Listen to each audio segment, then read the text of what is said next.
আগামী ২৬ জানুয়ারি ১৪টি গ্রেডের নতুন তালিকা প্রকাশ করবেন অর্থ উপদেষ্টা। জানা গেছে নতুন বেতন কাঠামোয় বড় পরিবর্তন দেখা গেছে। বিস্তারিত ভিডিওতে জানুন। ১৪ গ্রেডে কার্যকর নবম পে স্কেল ও পূর্ণাঙ্গ তালিকা সহ ১০০% পেনশন সুবিধা। অর্থ উপদেষ্টা এ বিষয়ে যা বললেন, বিস্তারিত আলোচনা করার শুরুতে আপনারা অবশ্যই চ্যানেলটি সাবস্ক্রাইব করুন।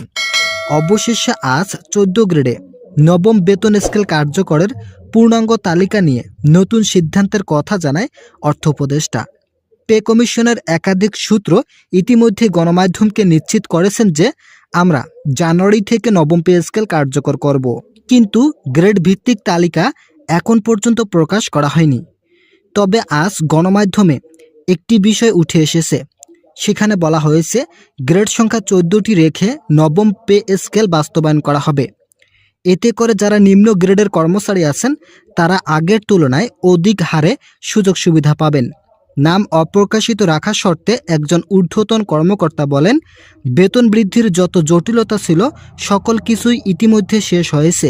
এখন শুধুমাত্র গেজেট প্রকাশ করে বেতন বৃদ্ধি করাই হবে আমাদের মূল লক্ষ্য এবং উদ্দেশ্য। পে কমিশন সহ অর্থ মন্ত্রণালয় অভ্যন্তরীণভাবে আজ সকালে বৈঠক করেন। সেখানে কোন কোন গ্রেডের জন্য কত বেতন নির্ধারণ করা হবে এই বিষয়গুলো নিয়ে স্পষ্টভাবে তুলে ধরা হয়েছে।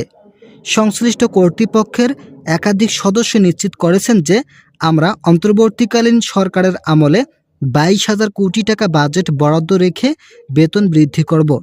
এতে করে আংশিক কিছুটা কাজ হলেও আগামী নির্বাচিত সরকারের দ্বারাই পুরোপুরি বেতন স্কেল বাস্তবায়নের সিদ্ধান্ত আসবে।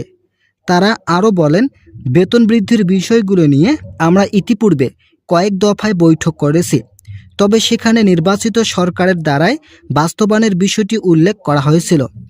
কিন্তু এখন যেহেতু সরকারি চাকরিজীবীরা প্রবলভাবে তাদের দাবিগুলোকে জনসম্মুখে আনছেন, তাই আমরা আর সময় বিবেচনা না করে আগামী ২১ তারিখ বৈঠকে প্রতিবেদন প্রকাশ করার মাধ্যমে বেতন বৃদ্ধি করা হবে। তো বন্ধুরা, যারা এখনও চ্যানেলটি সাবস্ক্রাইব করেননি তারা অবশ্যই সাবস্ক্রাইব করুন।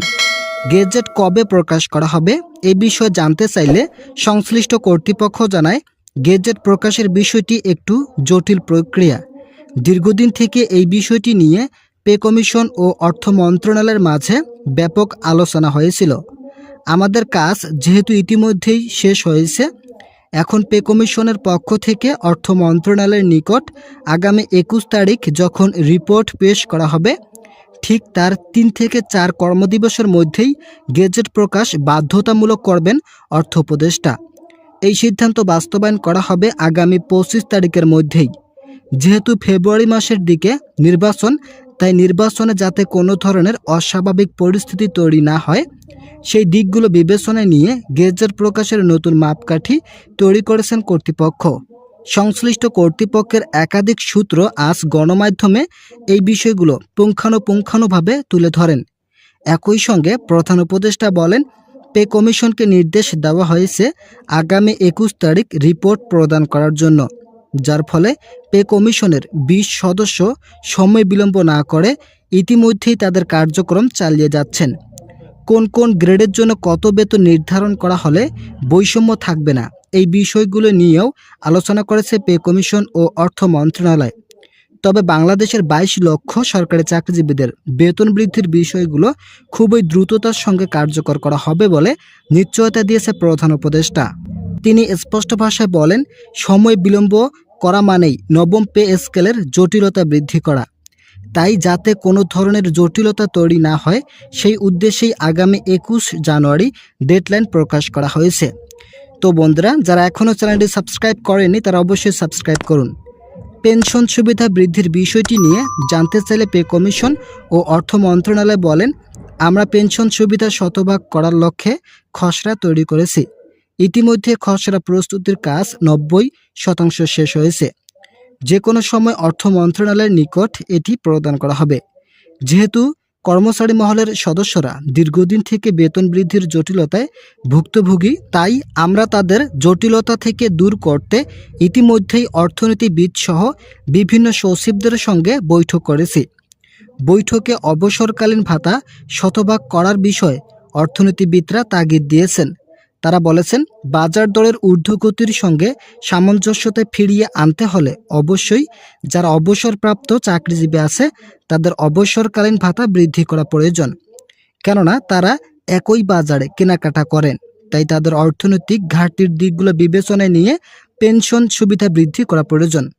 একই সঙ্গে ইনক্রিমেন্টের বিষয়টি নিয়েও আলোচনা করা হয়েছে।